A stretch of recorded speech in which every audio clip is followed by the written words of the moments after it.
మీరు ఎన్నిసార్లు నన్ను ఫోకస్ చేస్తారో అంతకంటే డబుల్ ఫోర్స్తో పైకి లేస్తారు, అది మాత్రం గ్యారంటీ. ఈరోజు మీరు నాకు అవకాశం ఇచ్చినారు, నీ పేపర్ గురించి మాట్లాడే అవకాశం మీరు నాకు ఇచ్చినారు, నాకు లేదు.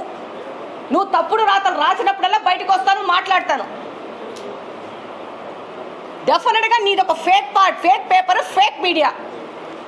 ఈరోజు రాలేకపోయినావే నువ్వు, సాక్షి పేపర్వి రా. ఇంత స్టోరీ బోర్డు వేసుకొని ఇంత హల్చల్ చేసినావు కదా, నీ పేపర్ సేల్స్ పెంచుకోవడానికి, నీ మీడియాలో సర్క్యులేషన్ పెంచుకోవడానికి.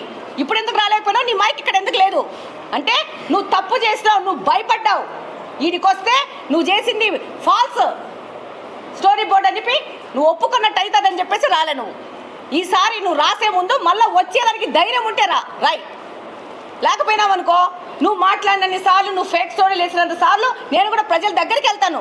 ప్రజలకు కూడా నేను చెప్తున్నాను, 1 సెంటు భూమి కడపలో నాకు నోటీస్కి వస్తే కబ్జా చేయడానికి ఎవ్వరికి వదలను. వాళ్ళు నా పార్టీ వాళ్ళైనా ఇంకో పార్టీ వాళ్ళైనా నాకేం పెద్దగా భయం లేదు, ఏమీ లేదు. నేను ప్రజలతో ఓట్లు వేయించుకున్నాను, ప్రజలకు పనిచేస్తాను.